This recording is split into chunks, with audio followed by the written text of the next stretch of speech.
Welcome to the Money Maverick podcast. I'm your host, Tim Turley, and each episode, we dive into the unconventional strategy, skills, and mindset that you want to build a life of wealth and financial freedom.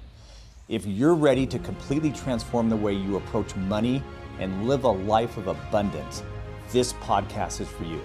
Thanks for listening. Now let's dive right in with the next guest. Back on the Money Maverick podcast, one of my favorite Mavericks of all time. One of the reasons why we even have this podcast is because of him and the amount of information that we can learn as an audience. Listening to Kyle is just phenomenal, and I'll probably have him on several times a year because it's so fun to talk to him. So welcome back to the Money Maverick show, Kyle J. Christensen. Good to have you back.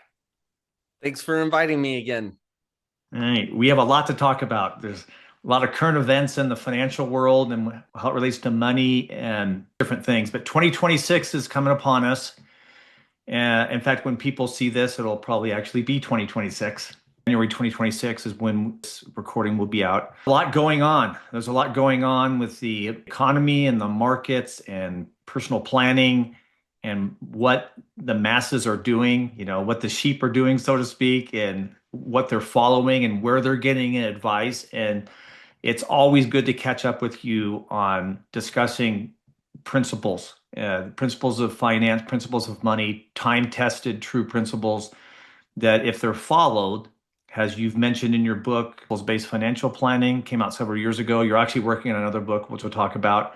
Maybe we can shed some light on the new book you're writing, which is exciting. Can't wait for that. We can start, Kyle, with still don't know that there's a significant difference between traditional financial advice and wherever people get their advice from and principles-based advice. There's actually a large chasm. Yes, there's some similarities. There's good people in the traditional financial advising world. They're good people. I used to be those people until we learned the truth, and you learned it faster than I did, and then you taught me a lot of this stuff. So let's start with that maybe. What is the difference between traditional based financial planning and based planning? And be Mavericks here. We know that traditional planning for the last 40, 50 plus years has been a failed experiment. It hasn't worked really well when you look at it. So let's just talk about that. Why is that so? Well, it depends on which side you're talking about. So for one side, it's actually worked really well, really awesome. Who's that? Financial institutions. It was designed for and by financial institutions. And I kind of wanted to, because you brought up there's good people in the traditional planning side of things. And that's absolutely true. By far the majority of the people I know that Tim knows in this industry, I think are good people. They really want to help people. That's why they're in the business. I think there's some, they say there's a bad apple in every bushel. I don't know. Maybe there's not a bad apple in every bushel, but that sounds good. There are bad apples in the financial industry, and there are in probably every industry, in the medical world too, and anything else that's out there. So we were talking about that, saying that there are good people in the traditional planning side of things. I thought like the pharmaceutical industry. So think of big pharma. You move down the line from big pharma. Big pharma is who makes the drugs. They invent the drug, right? And then and then you move down the line, and the person that we deal with individually is a pharmacist, right? We go to a pharmacist to get our medications, or we may go to a doctor to get our medications, and they interact with us personally. Probably more than 9 times out of 10, that person that you're interacting with is a great person and wants to help you, right? But can that person change the system? Can that person change what big pharma intended to do in the first place? No, they don't have any control over that. They have no control over that. And ultimately, what is the goal of big pharma? What are they trying to do? Sell the drugs. Sell their drugs. Are they trying to make perfectly healthy American public? No, because they wouldn't make any money off it. They go want out of people business, right? Yeah, they want people to be sick, quite frankly.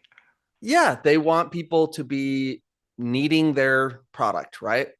And their product happens to only be for sick people. It's not for healthy people, right? Like if they made something that was for healthy people, then maybe they'd have a different motivation, right? But they actually want people to be sick And they're not going to say it that way. And I'm not saying the CEOs and the, people who work at big pharma individually are evil people and that they're trying to kill people, right? I don't think that that's true, or that they want people to be sick. I don't think that that's true. But the business model is such that big pharma makes money when Americans are sick. The truth.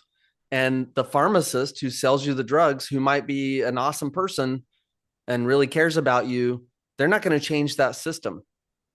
They can't change the motivation of big pharma, right? So that's a big And that's not analogy. an opinion. That's not an opinion. That's just reality. That's just reality. And I don't know anybody that would argue that fact, right? Say, yeah, big pharma's out there to try and give you medications to help you overcome cancer or to cure your headache or your whatever, right? I think that that's true, but ultimately, if everybody was healthy, nobody would need medication, right? And so that's not the goal. So how does that apply to traditional planning? So there are obviously financial institutions out there, large financial institutions. We may talk about the central banking system, or we may talk about brokerage firms on Wall Street that manage trillions of dollars or multi-billions of dollars, or life insurance companies or banks have millions and trillions of dollars combined, right? Of these financial institutions have a P that's bigger than like most of the countries in the world. So just think about that. Like Goldman Sachs manages more money than all other countries in the world except seven. There's seven countries that have more money than Goldman Sachs, but that's it. Countries we're talking. What's the intent of the financial industry?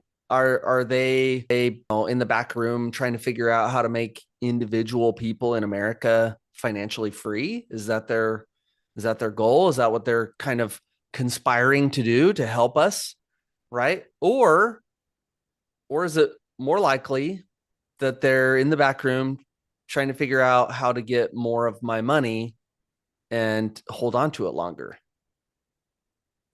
Which one do you believe, if you're listening to this, which one do you believe is actually the case? Are they, and do the results that exist support what you believe, right? Because that's the other thing. You may say, well, I think that they're good people. I think they're really trying to help us become financially free. What are the results? Are the results awesome? Are we seeing, at this point in time, we have hundreds of thousands of financial advisors in the country.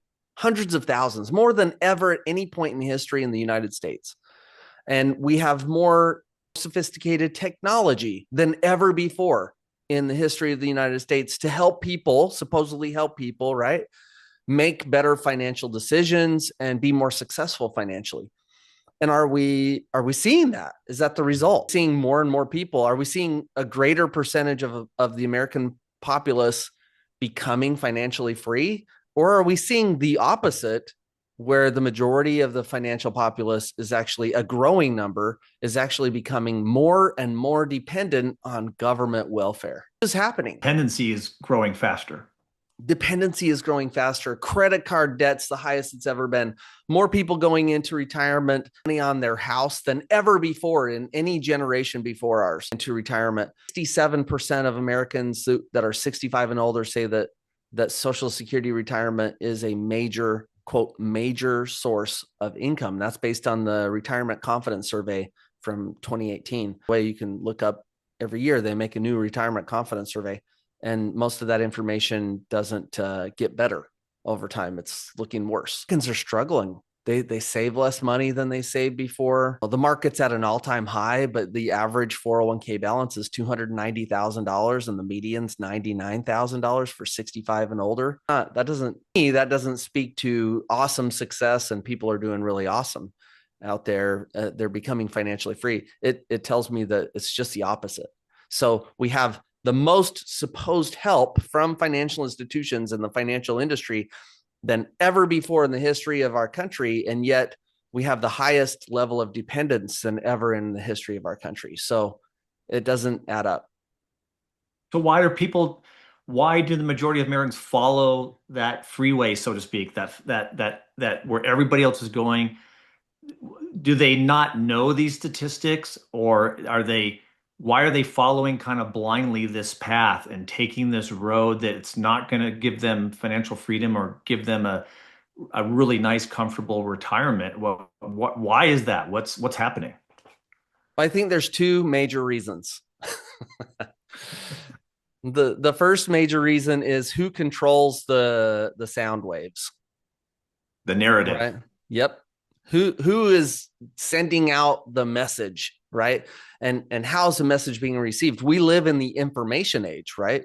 Where more information is available at our fingertips in a small thing like a phone, right? We call it a phone. I don't know why we call it a phone still. It shouldn't be called a phone. Almost nobody uses it as a phone very much. To have require a entire massive room of computers and servers to do what the phone does now. Yeah.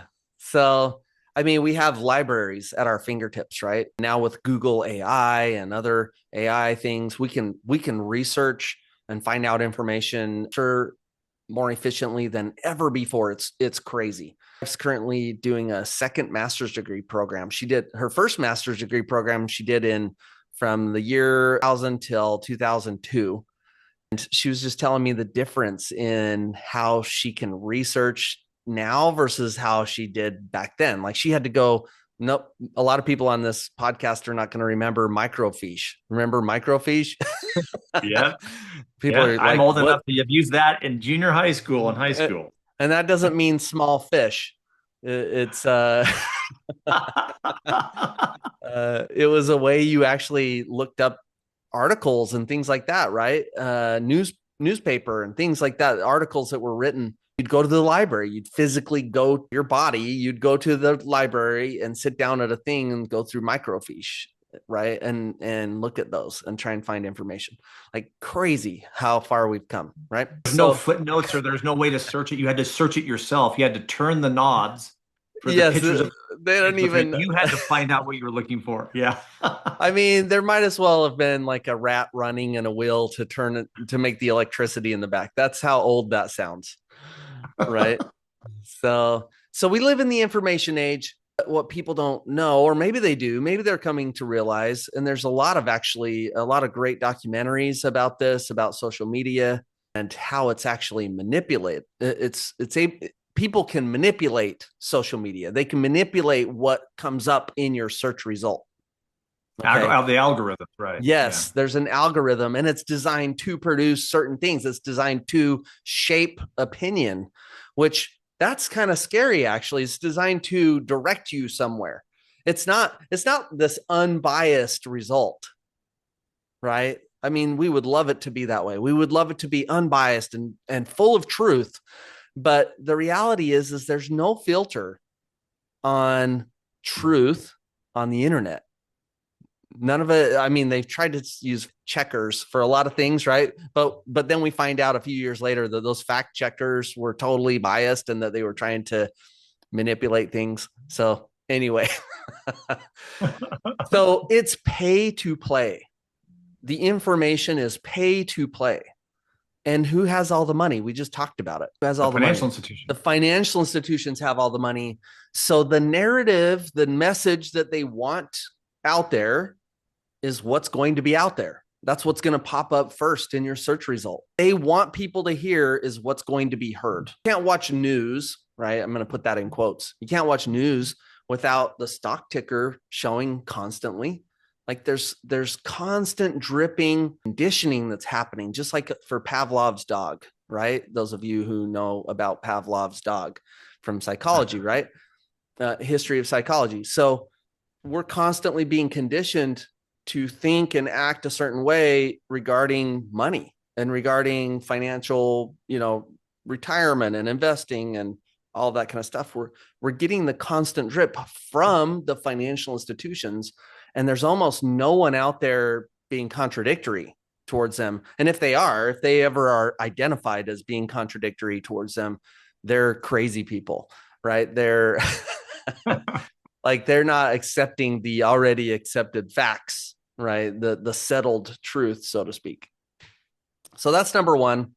I think that, people are hearing narrative that financial institutions want them to hear. Number two, I just don't think people are very educated themselves when it comes to money, right? There's just as a part of our formal education system, money and finances is just not part of it. A tiny bit.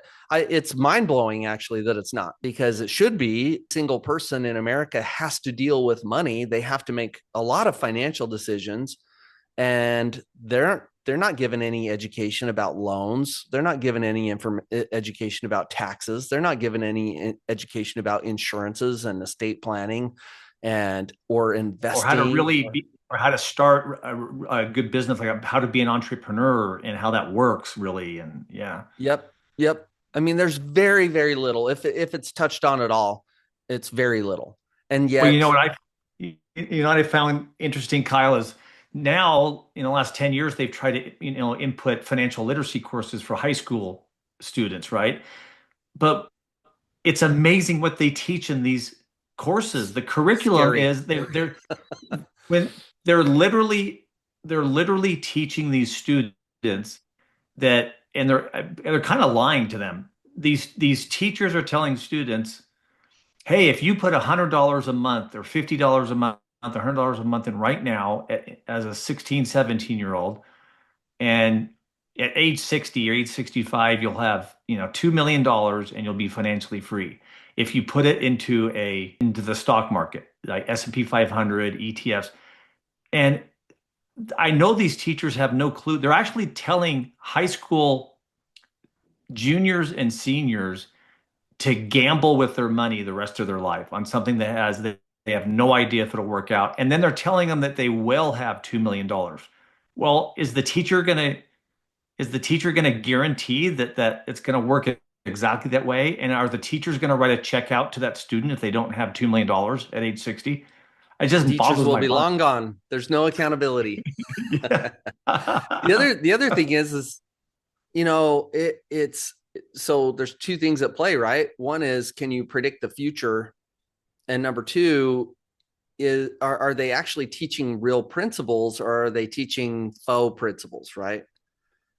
And Give me an example of that. so a faux principle is you should save $100 a month into your Roth IRA,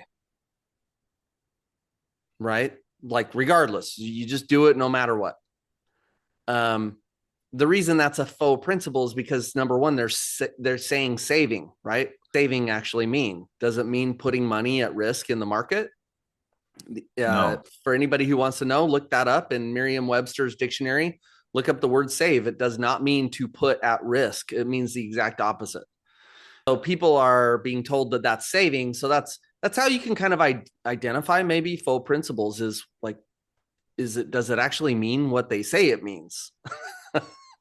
And so, yes. Yeah. So a correct principle is that a person should save. I think everybody actually innately knows that they should save some of what they earn every time they make money.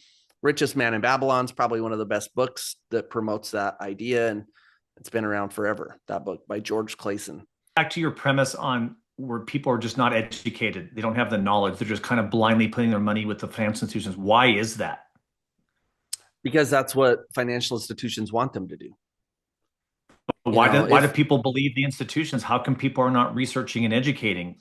I don't think I think a big part of that, and actually this was the second big thing that I originally thought of when you brought that up. Second big reason why people are following that advice or that philosophy is popularity, which we call conventional wisdom, right? So, it might not make sense at all, but if Tim and David and every person that I know is doing it, then, I mean, they're smart people. I guess I should do what they're doing, right?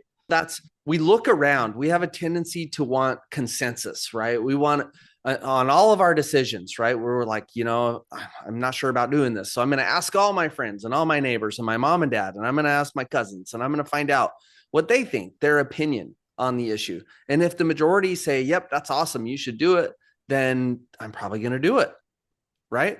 What's wrong with following popular opinions or even the herd, right? When it comes to money, and I don't think anybody's like stopping to question. So they're like a herd of lemmings kind of jumping off the cliff, right?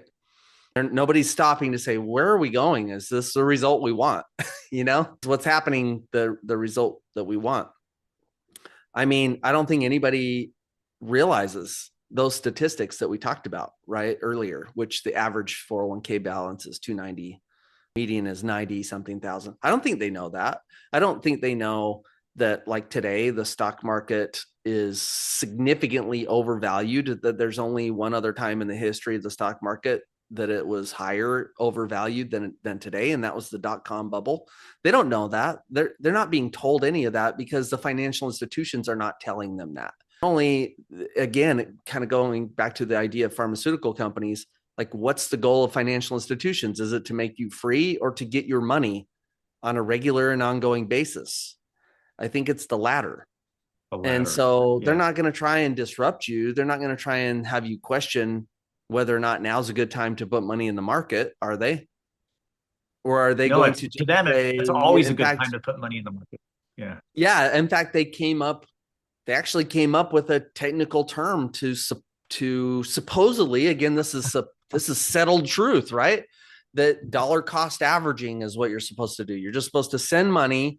That's the name they gave it. Just buy investments no matter what the price is, no matter whether you're in a bubble that's clearly the biggest bubble since the year 2000. You're just supposed to send money, even though that's the case, and that we're on the brink of a recession, probably. Don't worry about any of that. Just keep sending money because somehow that's going to work out well for you in the end. You're going to get the best deal on those investments if you constantly are buying, which is absolute ludicrous, right? Nobody in any other investment arena could get away with saying that, right? Like you should just buy real estate no matter what the price is. Every year you just buy more real estate. No, that's not, no one in their right mind would ever say that. But financial institutions aren't in charge of real estate. And so they don't care about that. What they care about is assets under management, which is all stock market stuff. And so they're just saying, look, we want you to automatically, through your paycheck, send money.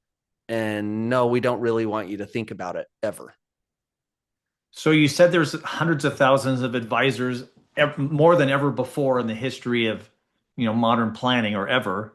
So why are these advisors and planners following this narrative and putting people, and it's not that they're bad or evil, right? These strategies, it hasn't worked really well for a long time. And so Yeah, why where do they get their education? from Where do the the financial advisors get their education? from the institutions who train them? Yes. And the institutions who train them are not going to say, hey, by the way, the best way to invest is to evaluate carefully every single investment and don't invest in stuff you don't know or can't control, right? They're not going to say that, even though that's the correct advice, right? Because that's not in the best interest of the financial institutions. The reality is most financial advisors, like today, there's a lot of colleges and universities that you can major in personal finance. You can become a certified financial planner, and they'll tell you what they want you to teach, right? The philosophy. And guess what? There's no alternative philosophy to this. In fact, I remember people read my book actually at Utah Valley University who are in their personal financial planning program a few years back. Okay. And some of the comments were, I didn't know there was even a different, because no one has ever said that there was a different option. The only option is to invest in retirement accounts over time continuously. The question is asset allocation and diversification. Those are the only questions. But as far as like doing it, putting your money in those things, nope, that's a given. That's settled truth. You're just supposed to do it and nobody question. It's so interesting. Wow. And so that's a good discussion and background on a couple of reasons why people just kind of follow their herd. We're getting into 2026. Let's talk a little bit about what people can do. Maybe a discussion on the principles and maybe some habits and some things that people can do that they haven't done before. And let's talk about that for a few minutes, and then we can wrap up with how people can get a hold of you and the book that's already out. And if you have time to talk about why this new book is different and who it's meant for and that kind of a thing, and maybe when you think it's coming out. So let's talk about if the traditional system is kind of one-sided, right? And it really doesn't have a good track record, which we know from the statistics from the institutions themselves, right? So what can people do? Some baby steps or some habits they can start engaging in that will kind of dramatically change the trajectory of what the future will look like financially for them. Few people are going to love the answers that we give. And the reason is because it's not easy. Really great book written by Ryan Holiday called The Obstacle is the Way. And I highly recommend everybody read it. It's not a very big book, read though. But basically our nature is to find the easy path. We're always trying to look for the easy path from A to B. It's like you're in the grocery store and you're about to check out, and you're trying to predict which of those aisles is going to be the fastest, the checkout lane, right? Which checkout lane is the fastest. And right. Basically, if you're following me, like, just know that whatever lane I pick, that's the slowest one, because it always ends up being the slowest. So we kind of are always looking for the easy path. That's why I'm saying what I'm about to say, a lot of people just don't want to do. They don't want to hear it. Something that's easy, which the financial institutions have done an amazing job of promoting easy, right? Which is exactly why it doesn't work, actually. If you understand the principle of work, Booker T. Washington has one of my favorite quotes. It's actually on the wall behind me. He said that nothing ever worthwhile comes to one except through hard work. Is that true? Do you actually believe that? Because if you believe that, then most of what the financial institutions are offering, you will be able to identify as false, as not helpful, because everything worthwhile requires work. So I'm going to start there. Next year, that should be what you're determined to do. You're going to actually put time and effort into your money of just being on autopilot. That's the first step. Parts of that, right? So breaking that down, what does that look like? Number one, track all of your income and your expenses. You should be consciously aware, no matter whether you make $50,000 a year or $1,550,000 per year, right? You should be tracking all of the income that comes in and all of the income that goes out, and you should be consciously aware of what's happening. People are not. They're not conscious. And if there was a business that was unconscious about their inflows and outflows, all of us would predict that business is going to go out of business, right? We would know that it's going to fail. We don't have that same prediction about personal finances, right? Because principle applies to both, right? So that's the first thing I would say. And then second, save. Like, the first principle we teach, one of the first foundational principles we teach is to save. And save means to remove from risk. It means to put in somewhere that's liquid, accessible, guaranteed. Choose a percentage of your income that you will save. Now, that's something that should be automated.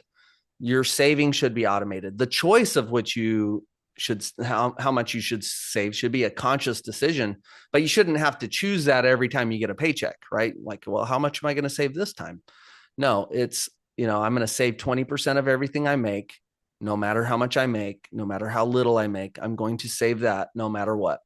And you save it in a separate account, bank account typically, and you're putting that away. And we'll talk further, maybe one of these other podcasts, about what do you do after that. But you should save, and saving and investing are not the same thing. So confusing those two, that's what financial institutions want you to do, because they want you to invest the way you should be saving. I love that you brought that up. I tell my clients, if you forget the other principles for whatever reason, and you really became very intentional and successful at saving money, paying yourself first, and saving in the right places into actually real savings accounts, right? Not investments. Just that one principle alone will put people further ahead than they can ever imagine, and it'll separate them from the rest of the country just by doing that. Is that a fair statement? Yeah, I think so. I mean, you can talk about from the perspective of debt or consumer debt, what I call unproductive debt, right? Like, what amount of unproductive debt would people have if they actually saved 20% of their income all the time? There'd probably be almost none, right? There'd be very, very little unproductive debt. Whereas today, most people are saddled with unproductive debt, putting money into 401ks and IRAs, right? Well, that tells you that that's not savings. That's actually a good indicator that they're not saving. They're They're speculating automatically is what's happening. That's so But interesting. yeah, so people should be saving. They should make a conscious decision of how much they're saving. And as their income increases, they should increase that percentage of income saved. As their debts get paid off, they should increase how much of their income they should be saving. Saving is the cure to debt, the debt problem, the debt epidemic that we have. Most people are not good at it and they're not saving. And that sounds super fundamental, but I'll tell you, it's really the biggest mover. It's the biggest thing that could change your life financially to start with, right? Well, we're going to call that the Maverick tip of the month. We skipped to near the end because that was so good, and that's a great tip. So I hope everyone really hones in on what Kyle just said there. Kyle, let's wrap up a little bit with talk about your book that's out now, and then maybe give us some insight into the second book that you're writing right now, almost done with, and what's the purpose of the second book, and then how can people get a hold of you and your company. So let's talk about the So first book first. yeah, the first book I wrote was Principles-Based Planning, a better approach to financial planning. And it was designed for the financial industry, right? I wrote it to the financial industry because I feel like there's a lot of good people out there that are trying to help people, but they don't have the information. They don't have the right philosophy to use to actually help people. And so that's why I wrote that book. But valuable, I think, for anyone to read. Gives you kind of a behind the curtains look at what's happening in the financial industry and how can you approach things differently in your own personal finances to get a better result than what people are getting for the most part. They can find that book on Amazon.com. There's a full option, and there's also a physical, paperback that they can buy. Book changed my life, by the way, so I highly endorse it. So let's talk about the second book. The second book, I don't have a title for it yet. There's always you think you know what you want to name it first. That as you write, you're kind of like, maybe that's not the right title for this. So it's really a book that's written for everyone. How can we do a different approach, right? It is to reveal, one of the big purposes of the book is to reveal the narrative that's controlled by the financial industry, to reveal that to the American public so that they can be like, wow, maybe the Wizard of Oz isn't really this powerful being. He's just a person, machines and garbage, right? That's not really helpful. So that's the thing. I want people to know that they can do financial planning for themselves without predicting the future, without having to predict the future, which, by the way, is what all a traditional planning tries to do, right? You mentioned at the beginning of the podcast, like if you save X number of dollars, then by the time you're 65, you're going to have $2 million. Well, who knows that $2 million is anything? We don't know what that's going to be in 15 years or 10 years or even 5 years from now. We have no idea what that's going to be worth.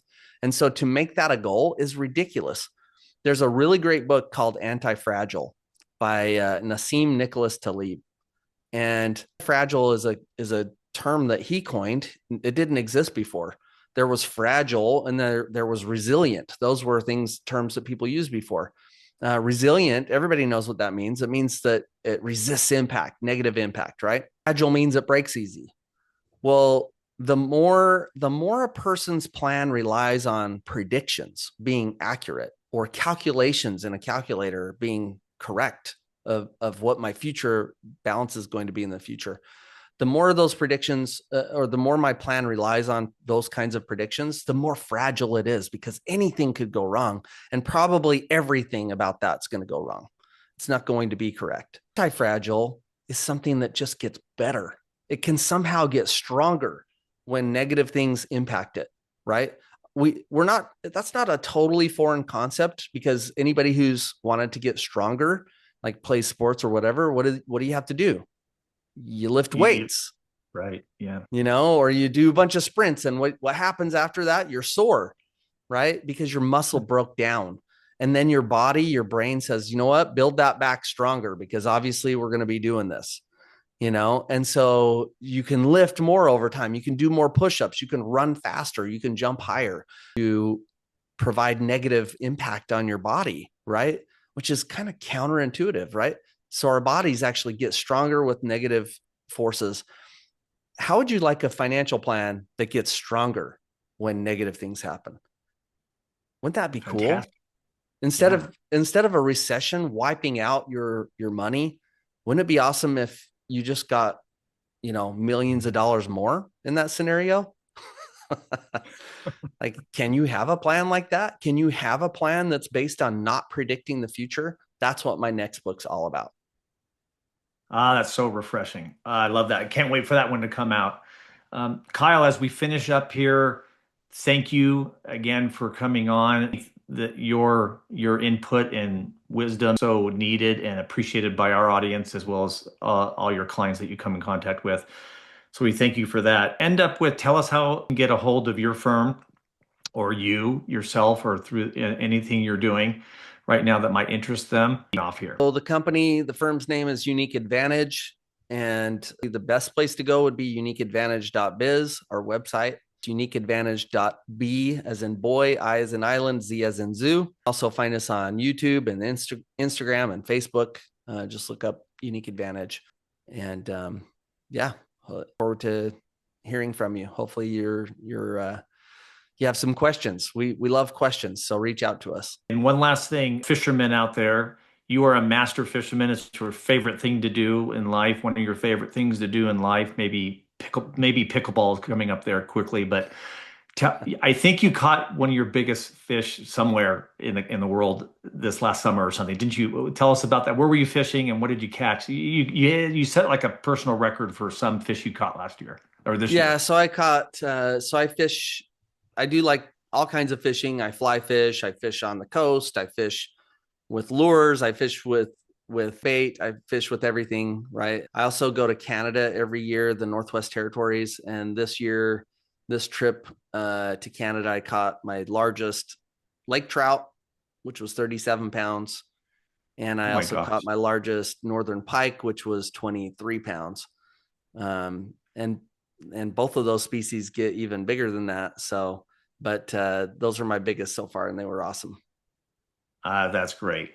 Well, we appreciate your time and your input. Love having you on. We'll have you back in later this year. But thank you again for coming on the Money Maverick podcast. Thank you for inviting me.